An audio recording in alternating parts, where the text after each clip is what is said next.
अयोध्या धाम में श्री रामलला की विराजमान होने की दूसरी वर्षगांठ के अवसर पर प्रतिष्ठा द्वादशी समारोह का भव्य आयोजन किया गया। इस दौरान श्री राम जन्मभूमि मंदिर परिसर में वैदिक अनुष्ठान हुआ। कार्यक्रम में रक्षा मंत्री राजनाथ सिंह और उत्तर प्रदेश के मुख्यमंत्री योगी आदित्यनाथ शामिल हुए। उन्होंने श्री रामलला के दर्शन किए। दोनों नेताओं ने हनुमानगढ़ी और श्री रामलला मंदिर में विधिवत पूजा अर्चना की। साथ ही मां अन्नपूर्णा मंदिर के शिखर पर धर्म ध्वजा का विधिवत आरोहण भी किया। तो सीएम योगी ने कहा कि स्वतंत्र भारत के बाद राम जन्मभूमि आंदोलन के कई परिणाम अयोध्या ने देखे हैं। पिछले 11 वर्ष के अंदर देश के यशस्वी प्रधानमंत्री आदरणीय श्री नरेंद्र मोदी जी के यशस्वी नेतृत्व में उन 3 महत्वपूर्ण घटनाओं को कभी विस्मृत नहीं कर सकता। याद करिए 5 अगस्त 2020 जब पहली बार स्वतंत्र भारत में देश का कोई प्रधानमंत्री स्वयं अयोध्या धाम में पधारे और उन्होंने अपने कर कमलों से 500 वर्षों के कलंक को पूरी तरह समाप्त करते हुए श्री राम जन्मभूमि के लिए मूर्ति भूमि पूजन के कार्यक्रम को संपन्न किया था।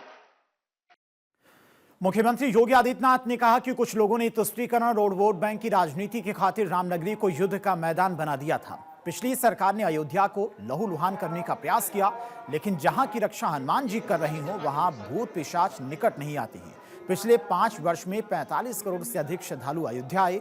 पिछली सरकार में बिजली, पानी, सड़क कनेक्टिविटी नहीं थी, लोग यहां पर आते नहीं थे, लेकिन अब सारी सुविधाएं हैं और अब तो जी राम जी योजना भी आ गई है, जो रोजगार का सबसे बड़ा माध्यम होगा। और भाइयों,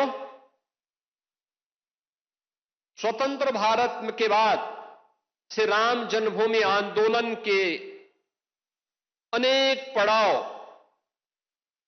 अयोध्या ने देखे हैं। अयोध्या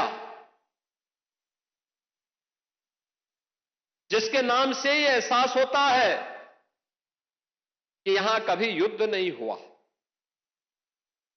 यानी कोई भी दुश्मन यहां के शौर्य से, यहां के वैभव से, यहां के पराक्रम के सामने कभी टिक नहीं पाया।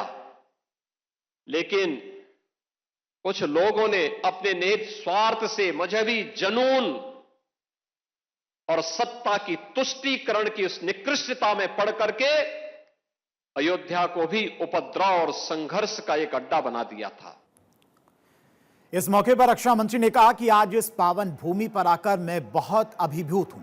आज मुझे सब कुछ मिल गया। आज से 2 वर्ष पूर्व प्रभु श्री राम 500 वर्षों के इंतजार के बाद भव्य मंदिर में विराजमान हुए थे। रामलला का यह मंदिर हजारों वर्षों तक भगवान श्री राम के जीवन का गुणगान करता रहेगा। राम मंदिर बनना दुनिया के ग्रैंड नैरेटिव में से एक है। राम मंदिर से बड़ा आंदोलन दुनिया में दूसरा आंदोलन नहीं हुआ। आज हमारे ध्वज समंदर पार भी गगन से बातें कर रहे हैं। अयोध्या में धर्म की ध्वजा लहरा रही है। प्रिय सज्जनों, आज का दिन हम सभी के लिए अत्यंत, मैं मानता हूं कि गौरव का क्षण है और वह ऐतिहासिक क्षण जब भगवान श्री रामचंद्र ने स्वयं अवध की धरती पर पुनः अपने भक्तों को दर्शन देने का समय निश्चित किया था, उसके 2 वर्ष पूरे हो गए हैं। और यही वही अयोध्या है, यह वही भूमि है जो वर्षों तक रक्त रंजित रही है, जिसने अपने राम के लिए, अपने राजा के लिए, अपने आराध्य के लिए असहनीय प्रतीक्षा की है,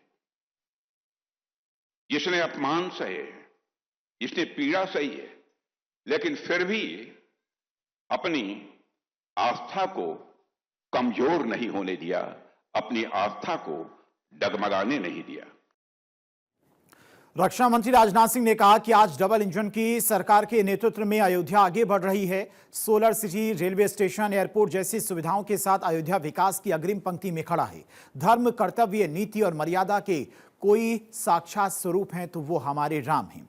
राम वो चेतना है जो मनुष्य को मनुष्य बनाए रखती है। राम की मर्यादा हमारी पहचान है। राम शत्रु से युद्ध करते हुए भी अपनी मर्यादा नहीं लांघते हैं।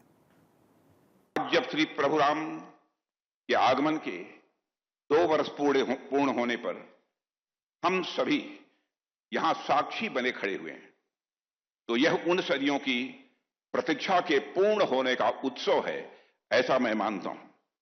2 वर्ष पूर्व पौष शुक्ल पक्ष की द्वादशी को जो प्राण प्रतिष्ठा हुई थी, वह केवल राम लला की मूर्ति की प्राण प्रतिष्ठा नहीं थी, अपितु वह एक लंबे समय के बाद भारत के जनमानस में पुनः हुई आध्यात्मिक प्राण प्रतिष्ठा थी। मेरे बहनों एवं भाइयों,